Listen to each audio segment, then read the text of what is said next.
Hello, hello po sa lahat po ng mga nanonood at ito po pala yung aming Christmas party sa school noong December 12, 2023 at yan po yung aming pagkain.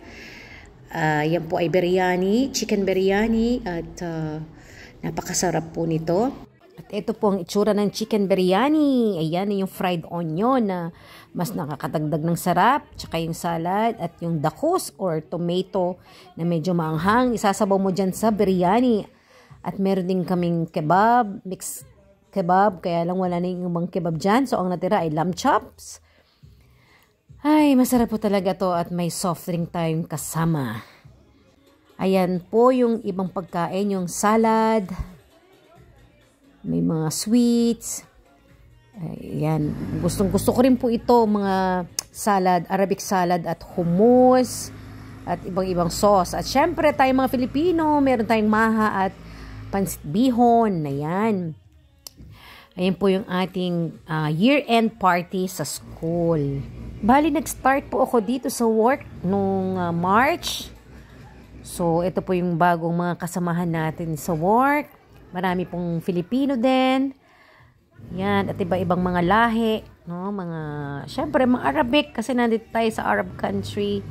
Meron din pong mga taga-Africa. So, mixed nationalities po tayo dito. Kaya yan din ang pinili namin pagkain kasi kinakain naman po ng lahat ang biryani.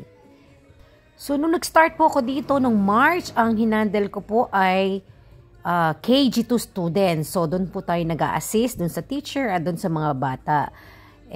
Ngayon po ay nalipat po ako sa elementary department. Bali, nasa grade 2 po ako ngayon.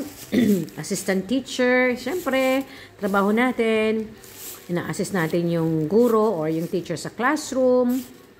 Very thankful ako kay God kasi kahit di po tayo nakatapos ng college ay nakakapagtrabaho po tayo ng maayos dito sa abroad. At eto na po yung mga pang-exchange gift namin. Siyempre, hindi yan mawawala pagka year-end or Christmas party. Ito po ang unang Christmas natin dito sa bagong work ko. Kaya thankful ako kay God sa bagong work na binigay niya sa akin. At dito po sa picture ay nagpa-games po ang mga Filipino dyan, yung mga teachers, at na-enjoy naman po ng lahat, lalong-lalo na yung mga ibang lahi.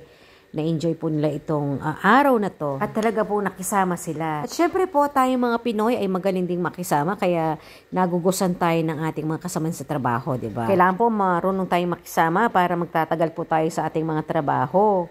At magustuhan po tayo ng ating mga kasamahan sa work kahit ano pang lahi pa yan. So again po, maraming salamat po. Ingat and God bless.